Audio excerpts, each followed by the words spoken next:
Another great song on Sin in Heaven is The Boy Meets World. Yeah. And with that one, I was surprised because that's like, let's start with production on that. It's the most like mobbish, I would say, beat on the album. Yeah. Mario And, Castellini. and that really stands out sonically. So why did you make a point to include that on there since it's so different in a lot of ways, sonically? I think it's not sonically that different. Really? Nah, I think if you look at what I'm doing with the album, Right. I'm making a move in a sonic direction. So that Well, mobbiness. it's part of the evolution, but I don't think it's. What's the song prior to man?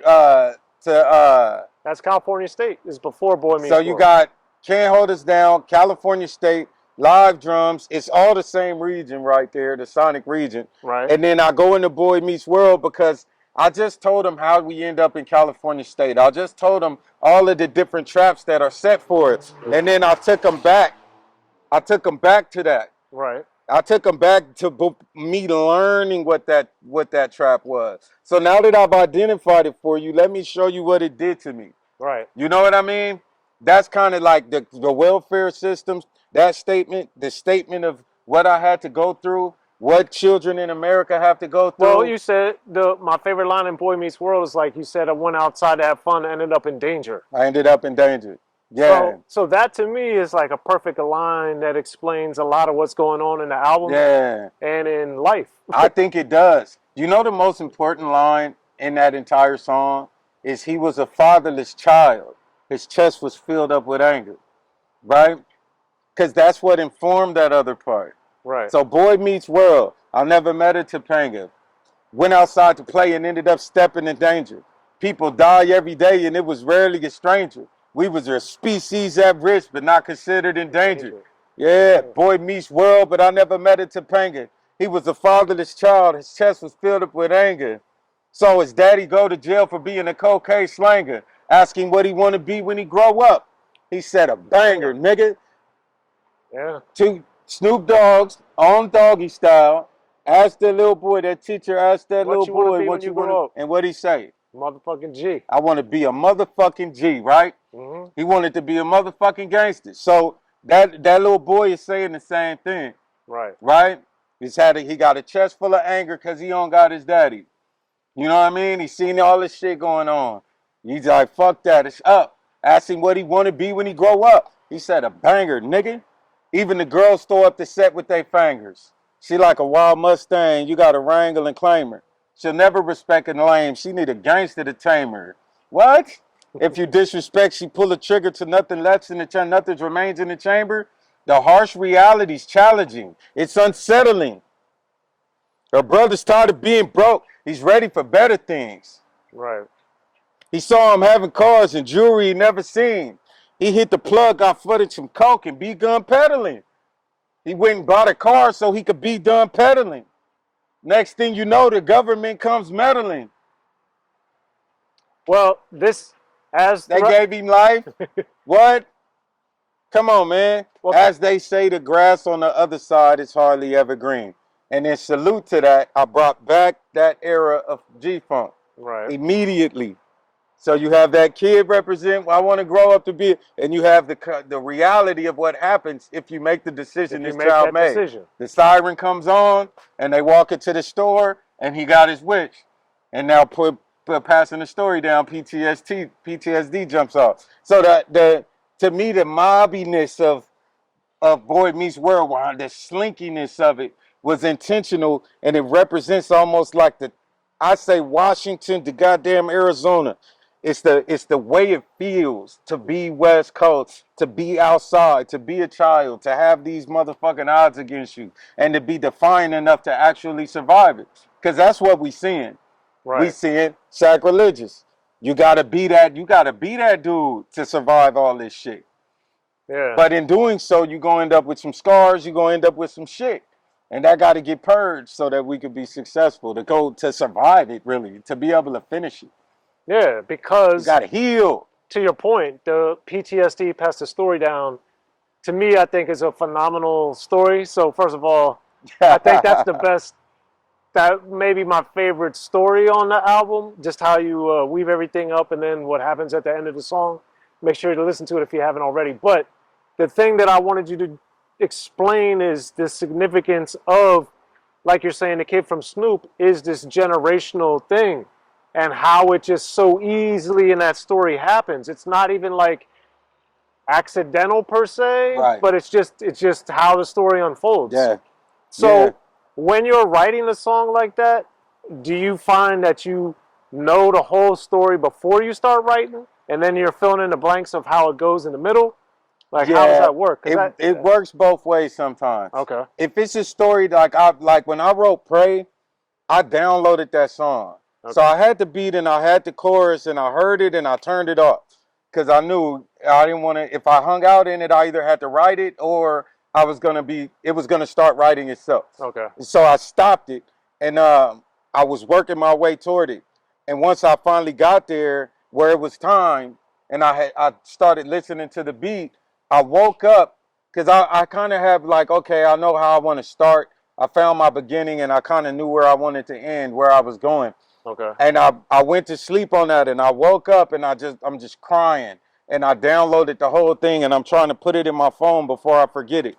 And I'm doing voice recordings and typing lyrics out and I'm just trying to get it out of me. And my lady walks in the room and she's like, "Are you okay?" And I'm just like, "I got this song. I got this song." And she left me alone. I called the studio. I'm like, "Man, I need to be in there in 10, 15 minutes, man. I'll be there." He's like, "Let's go." So I sent him the beat. He starts loading up. I get myself together, fly over there, and then boom. So that one wrote itself. Wow. Then you have other ones where there's a deliberate effort involved. And so I knew exactly what this beat was. I knew that I wanted Lady of Rage. I knew I wanted Daz. I knew I wanted RBX. I hit everybody too. I communicated with everybody. I was trying. I just ran out of time. You know what I mean? And it was dope because Rage is such a sweet person. You know what I mean? Yeah, She was like, I can't make no promises. Corrupt was like, I'm shocked. He said she listened to it. I was like, yeah. He said she must like you. I was like, I hope she does. You know what I mean? But so I tried because that come with the wickedness in her voice, bro. That's a huge moment in hip hop history. I was like, oh, if I could pull this off, I might have to do a remix now that people could see what my idea was. That would be dope. That would be dope. But so PTSD was, I played with it without rhyming. Like, let me get the story out. What's happening? And so in my notes, I'm walking my way through it and I'm reading it. And then this next thing pops out. I go away from it for a few days. I come back to it, read it, and and then I got the end. Like, ooh, because the end came out damn near first. Right. So I got the chorus, and I knew the no love for the other side because of High Power from the Chronic. So I knew I wanted that to have been Daz, really. It needed to be Daz. God damn it. That would have been good. No love for the other side. No love, and it's switching the speakers. You know what I mean? So I got that, and then I got the never forget you for what you've done. Nowhere to hide, nowhere to run. You live by the gun, did you die by the gun? Nowhere but safe, we under the sun. We will come with the wickedness. I got that first, and I was like, karma.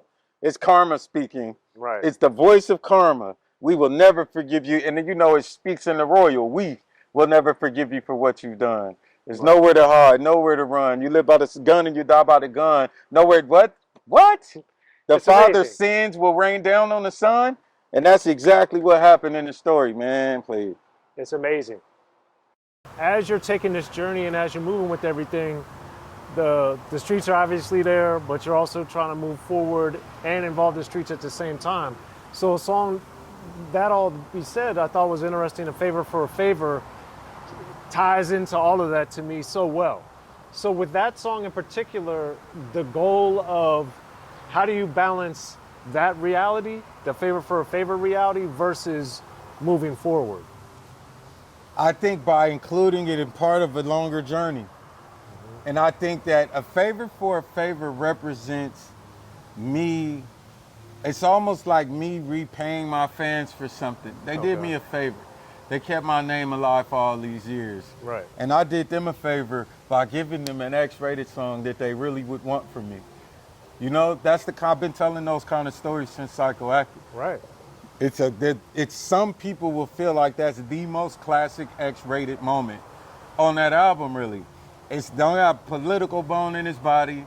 It's just pure, unmitigated gangster shit.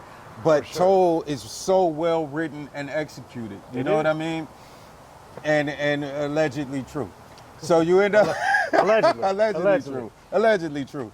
And so you end up in a circumstance where this story and the strength of the beat is just so mob. And I wanted to create the atmosphere of everything's gonna be okay, y'all, for the people who are waiting for me to give them some of that, which I'll give them an album full of that at some point here. I'm on parole, so it's coming.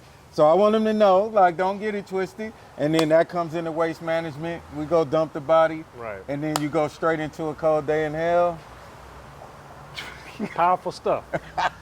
Well, there it is, man. Well, X-Rated, thanks so much for coming through the Unique Access, man. Always a pleasure, man. I'm very fond of you. I'm grateful to you for sticking around in my life and making sure that I knew I wasn't alone, for teaching me things related to how I was writing my book. You guys don't know that I started writing this book in like 1997, 1998.